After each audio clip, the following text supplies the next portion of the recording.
يا ربي بالمصطفى بلغ مقاصدنا واغفر لنا ما مضى يا واسع الكرم يا ربي بالمصطفى بلغ مقاصدنا واغفر لنا ما مضى يا واسع الكرم يا أكرم الخلق من نعوذ به سواك عند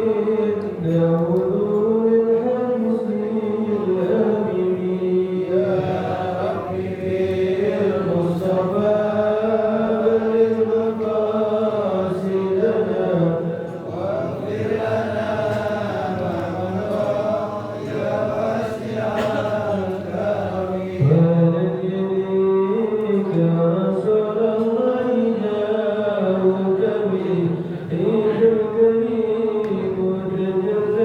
الحديث الآمن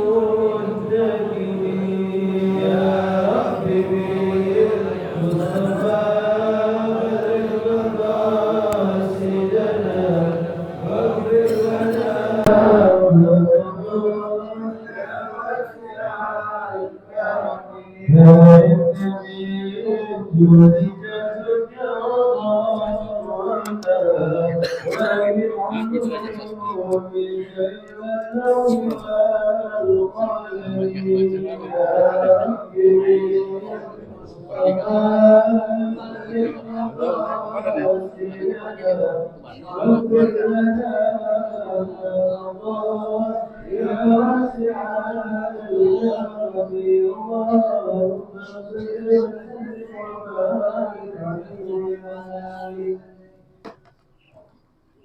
halaman 14 ya, yang buku 1 halaman 14, satu lagi mungkin berapa ya? Yang 14 sekitar 7 baris dari atas. Summa alam ya, summa alam. Halaman 14 mulainya di titik itu ada titik summa alam. Bismillahirrahmanirrahim. Alhamdulillahirabbil alamin wassalatu wassalamu ala sayyidil mursalin wa ala alihi wa sahbihi ajma'in. Qala al-musannif radhiyallahu anhu إلى أن قال ثم اعلم أن أصعاب الأمور الثلاثة إنما هو ترك الإرادة بالقلب إذ كم من تارك لها بظاهره محب مريد لها بباطنه فهو في مكافحة ومقاساة شديدة من نفسه والشأن كله في هذه ألم تسمع إلى قوله تعالى إلى قوله سبحانه عز من قائل تلك الدار الآخرة نجعلها للذين لا يريدون علوا في الأرض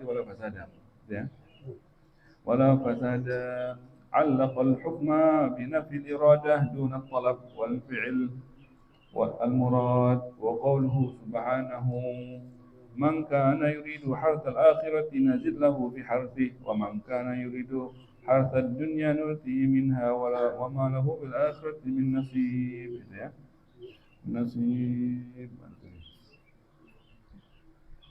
وقوله تعالى من كان يريد العاجلة عجلنا له فيها ما نشاء لمن نريد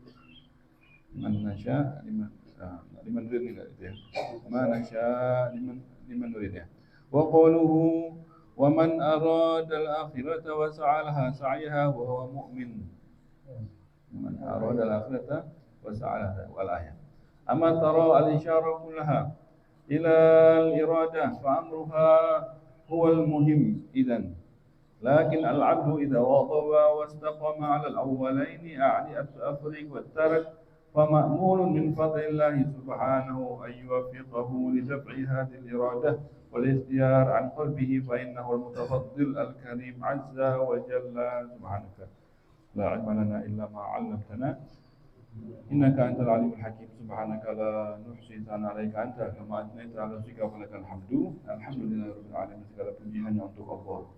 segala puji hanya untuk Allah Subhanahu wa taala. Melanjutkan daripada pembahasan Al-Imam Al-Ghazali dalam kitabnya Minhajul Abidin, kita sampai dalam ucapan Imam Ghazali, "Summa alam." Kemudian ketahuilah kata Imam Ghazali, anna ashabul umuri salasah. Bahwasannya di antara tiga urusan itu, tiga perkara zuhud ya, kita bahas tentang zuhud. Maka di antara tiga macam zuhud tersebut katanya yang paling susah, katanya ashab yang paling susah, innama huwa tarkul iradah bil qalbi. Yang paling susah adalah itu meninggalkan rasa mau dari hati, meninggalkan rasa mau dari hati. Benar-benar nggak mau lagi, ya nggak mau lagi itu susah. Karena dari hati. Idkam min tarikin laha, berapa banyak orang yang pada idkam min tarikin laha bi zahirihi, berapa banyak orang yang zahirnya tidak mau dunia, muhibbun tapi cinta sama dunia, muhibbun muridun laha. Zahirnya dia nggak cinta tapi dalam hatinya dia suka. Muhibbun muridun laha, bi batinihi, dengan batinnya, dengan hatinya. Bahwa maka dia itu fi mukafahatin wa muqasatin syadidah, maka dia dalam pertempuran dalam hatinya antara goncang. Dia nggak boleh tapi dia demen, nggak boleh tapi dia demen. Fi nafsi, maka terjadilah goncangan dalam hatinya. Wa sya'nu qulubi hati, yang terpenting ini kata Imam Ghazali, yang hati ini bagaimana caranya supaya kita tidak suka sama dunia. Wah, susah ya. Alam tasma' ila qauli subhanahu. Apakah kamu tidak mendengar daripada firman-Nya Allah Subhanahu wa azza min qail, tilka darul akhirati, tilka darul akhiratu naj'aluha lil ladzina la yuriduna 'uluwan fil ardi wal fasada. Itulah negeri akhirat yang kami jadikan untuk orang-orang yang tidak mau tinggi di dunia, tidak mau merusak di dunia. Itu negeri akhirat Allah jadikan untuk orang-orang yang di dunia mau biasa-biasa saja. Biasa-biasa saja dan tidak mau merusak. Itu negeri akhirat dikhususkan buat orang-orang yang di dunianya itu artinya tidak mau terlalu tinggi. Ya kan? Tidak mau tinggi sekali, biasa-biasa saja, sudah cukup, alhamdulillah gitu ya. Tidak mau merusak di dunia. Jadi kalau dikasih kekuasaan, dikasih kekayaan, tidak mau merusak. Dia bakal jadikan buat yang baik-baik, buat yang baik-baik. Allaqal hukma, maka Allah Ta'ala dalam firman tersebut menggantung hukum. Allaqal hukma binafil iradah. Yang digantung adalah la yuridun, lilladzina la yuridun. Bukan berarti nggak tinggi ya. Jadi negeri akhirat dijadikan buat negeri akhir Allah jadikan, kami jadikan untuk orang-orang yang nggak mau tinggi di dunia. Tidak mau tinggi, bukan berarti itu orang nggak tinggi, bisa jadi itu orang tinggi banget di dunia, di masyarakat, kaya banget, ini banget, cuman nggak mau gitu. Jadi yang penting nggak maunya gitu, yang penting nggak maunya, urusan dunia datang ke dia, urusan dunia nyampurin dia, ya tinggal diatur kemana arahnya gitu, kemana arahnya. Memang dunia bakal incer tuh orang-orang yang begitu, demen nempel sama orang begitu, ini dirada, ya maka yang penting nggak maunya, dunal tolab, bukan mencarinya, wal fi'il, bukan al-murad, bukan perbuatannya, bukan orang yang tidak mencari dunia, bukan orang yang tidak mau dunia. Wa qauluhu subhanahu, dan firman Allah lagi, mangkana yuridu harsal akhirati nazid lahu fi harthi, wa mangkana yuridu harsal dunya nu'tihi minha wa ma huwa min asal nasib. Mangkana yuridu harsal akhirati, bagi siapa yang mau mencari akhirat, nazid lahu fi harthi, kami akan tambahkan. Wa man kana yuridu hartad dunya nuti minha, bagi siapa yang maunya milihnya dunia, kami kasih dunia. Wa ma lahu bil akhirati nasib, tapi di akhirat enggak dapat apa-apa. Kalau orang yang memang fokusnya hidupnya adalah fokusnya dunia, kerja mulu, jam 6 sampai jam berapa enggak tahu, jam 6. Nyarinya dunia aja. Ya udah, dapatnya dunia aja. Tapi kalau nyarinya akhirat, wah, Allah kasih. Dunia dapat, akhirat dapat. Kalau orang yang dapatnya dunia aja dapat, ya bisa-bisa ntar orang lain iri dia, oh enak banget hidupnya. Ya udah, cuman sebatas itu aja. Wama lahu bil akhirati nasib. Akhiratnya enggak boleh dapat. Mana mungkin orang begitu bisa hadir ini di majelis kayak gini subuh-subuh. Ya kan? Mana mungkin. Dia milih istirahat sono. Karena capek udah. Mana mungkin dia bisa ngaji. Mana mungkin bisa Alhamdulillah masih sholat 5 waktu kan. Mana mungkin dia bisa mengejar akhiratnya. Orang yang full di dunia, mana mungkin bisa, ya kan waktu kan cuma itu doang waktunya. Kalau kita pakai buat nyangkol, mana bisa kita pakai buat yang ini. Kita pakai buat itu. Jadi ya, eh, itu kayak kemarin itu kan, bahwasanya kayak dua istri yang dimadu. Satu, dia punya dua istri. Kalau dia bikin ridho yang sini, bikin marah yang sini. Bikin ridho yang sini, bikin marah yang sini. Kayak timur sama barat. Makin dekat ke timur, makin jauh dari barat. Makin dekat ke barat, makin jauh dari timur. Dunia sama akhirat gitu. Makin dekat ke akhirat, jauh dari dunia. Makin dekat ke dunia, makin jauh dari akhirat. Wa qauluhu ta'ala, dan firman Allah SWT lagi, apa? Man kana yuridul ajilata ajjalna lahu fiha ma nasya.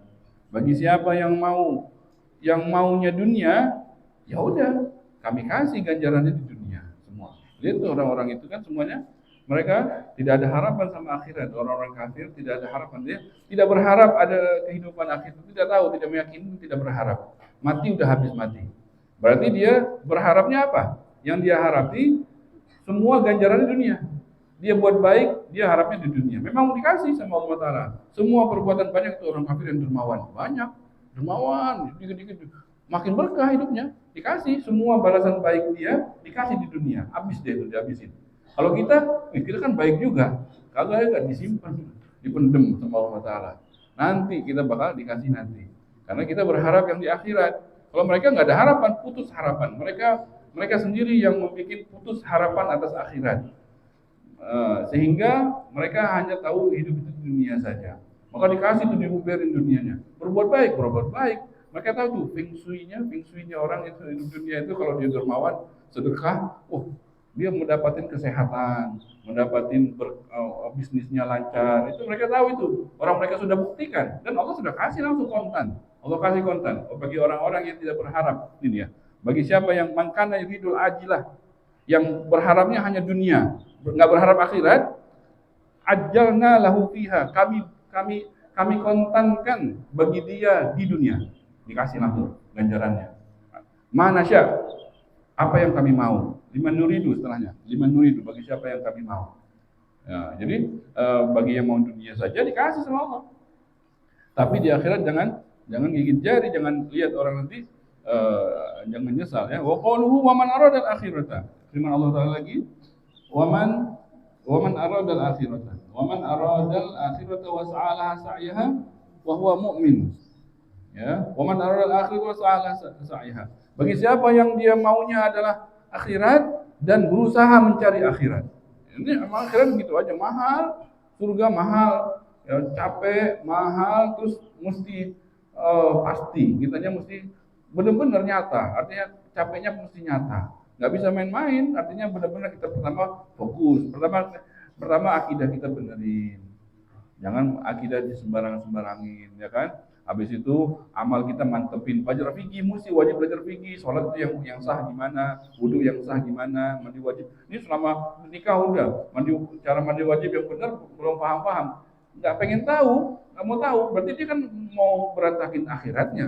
Nggak boleh, kita mesti mau tahu bagaimana sih yang benar. Syariat Islam itu wudu itu yang benar gimana, mandi wajib yang benar gimana, biar sah sholat kita biar sah, maka dinsa'alah sa'ya. Berarti kita itu namanya berusaha pengen mencari akhirat, merapikan akhirat kita sehingga ibadah kita rapi, gitu kan? Maka Allah, wa man aradal akhirata wa sa'ala sa'yaha wa minun, bagi siapa yang mau akhirat dan berusaha mencari akhirat. Al-ayat.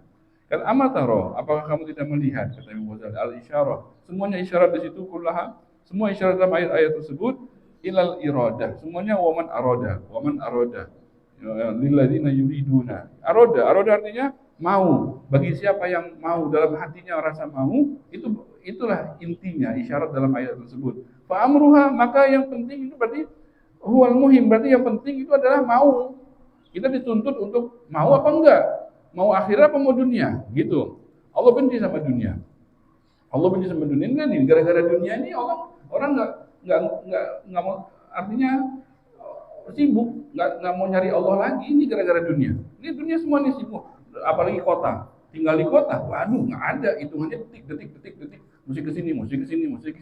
Lihat bangunan, mau lebih bangun lagi, nggak ada, nggak sempet tuh ngelihat matahari, bintang, siapa yang ciptain, pohon-pohonan. Coba di kampung yang nggak ada dunia, ya kan sempat tuh mikir sore-sore ini bunyi burung cakep ya kan, lihat ini sempat mikir Allah. Jadi ini gara-gara diselimutin sama dunia, orang nggak kenal sama Allah Taala, sibuk sama dunia, memang nggak habis-habisnya. Makanya Allah benci sama dunia.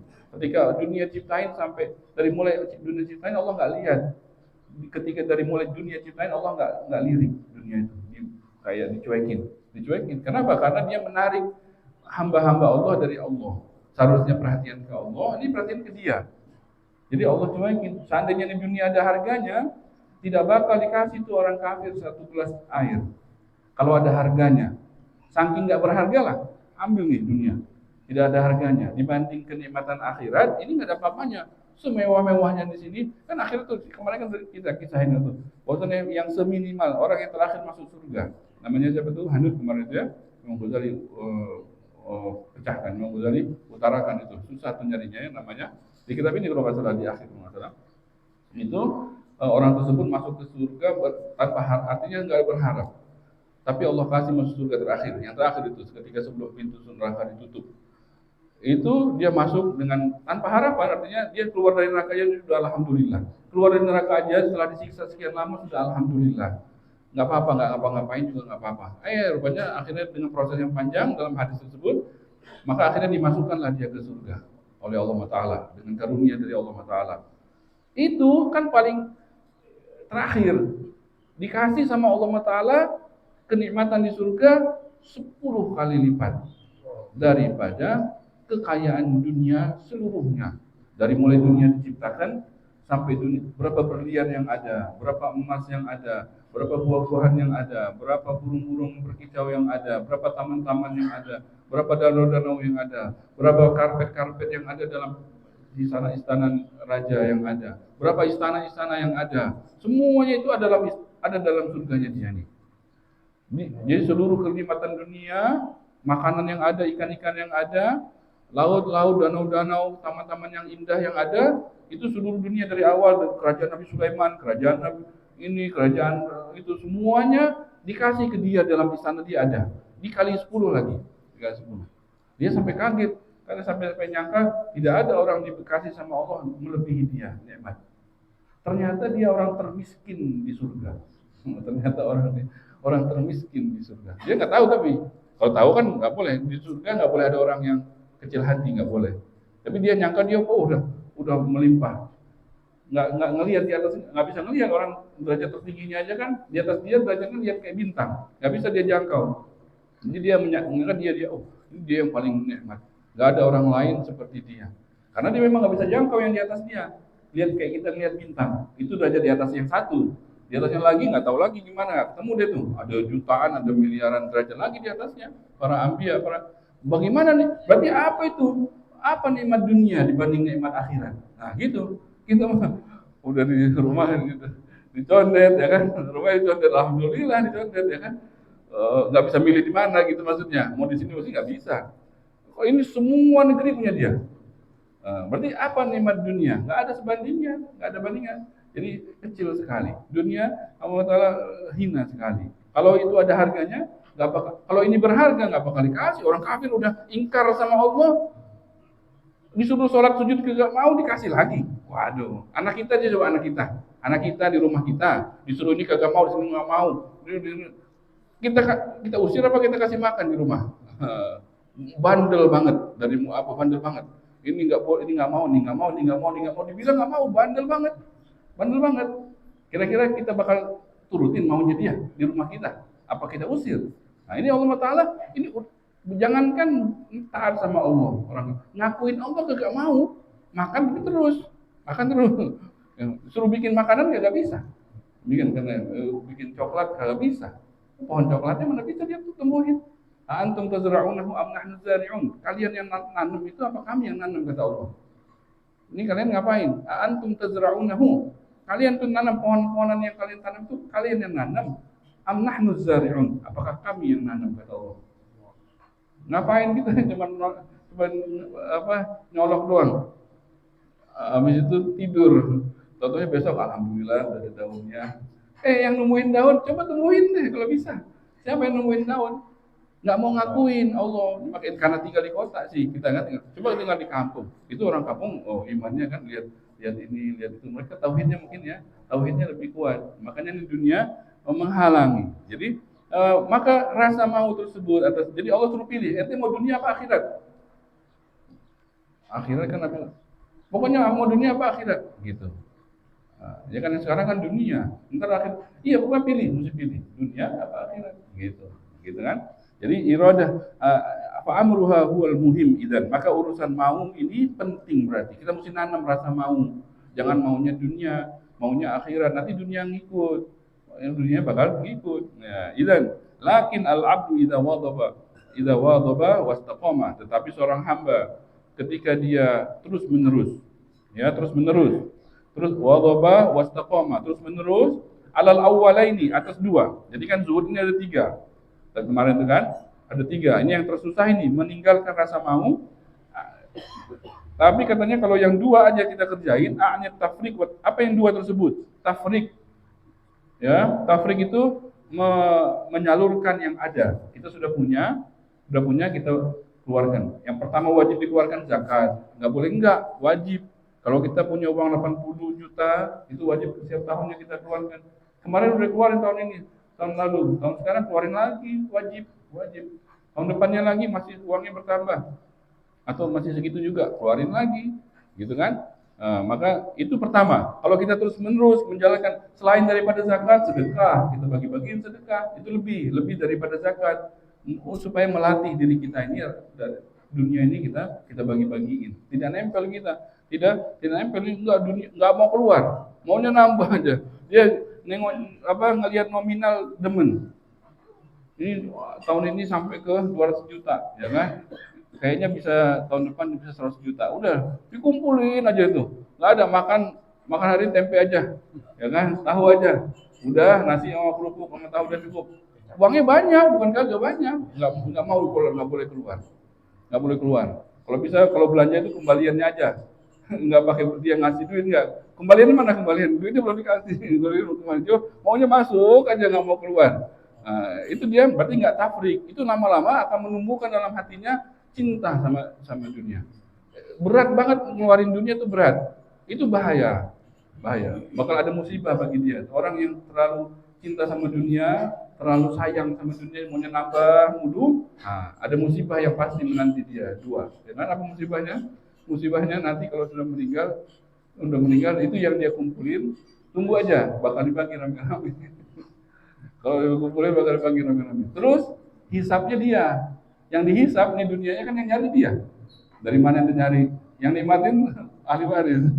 Hisapnya sama dia, tapi yang nikmatin ahli waris. Ahli waris apa? Bersih, murni, halal, ya kan? Orang warisan. Yang dia nanti dapatnya halal apa haram, dia bakal dihisap. Dari mana itu ini? Yang dihisap dia, capek ngumpulin, yang nikmatin, dia nggak bakal bisa nikmatin orang begitu. Untuk dirinya pun nggak mau. Untuk dirinya nggak mau. Akhirnya yang nikmatin, siap-siap saja. Orang yang menyimpan tapi tidak mau keluarin, siap-siap saja dunianya bakal dinikmatin sama ahli warisnya. Seluruhnya. Nggak pakai disisain. Ahli waris, kalau udah berokotin harta, nggak bakal disisain. Ada lagi tuh tanah jual lagi, nggak bakal disisain. Buat dia gitu, kagak. Dia kuburan aja. Dikasih kuburan. Jadi kita mesti latih dengan tafrik. Satu lagi tarak. Tarak itu adalah meninggalkan mencari. Yang sudah ada cukup. Jangan mau lagi terlalu jangan. Secukupnya aja. Ya kalau ada kebutuhan ya boleh. Tapi kalau yang terlalu nggak ada habisnya. Dunia nggak ada habisnya. Maka itu dua. Membagi-bagi yang sudah ada, kemudian meninggalkan mencari yang berlebihan yang tidak perlu. Famakmul. Kalau orang sudah dua itu dilakukan, maka ada harapan, fa'mulun min fadlillahi subhanahu, maka ada harapan dari Allah akan memberi taufik ayyufiqahu, akan memberi taufik kepadanya lidaf'i hadzal iradah, untuk menghilangkan yang di hati tersebut, rasa mau wal ikhtiyar an qalbi, fa innahu mutafaddil al-karim, sungguhnya Allah Maha Dermawan. Allah Maha Dermawan azza wa jalla. Tsummal ladzi yab'atsu wallahu a'lam. Subhanakallahumma wa bihamdika asyhadu an la ilaha illa anta astaghfiruka wa atubu ilaik. اللهم صل على سيدنا محمد إلهي بجاه الأنبياء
والحمد لله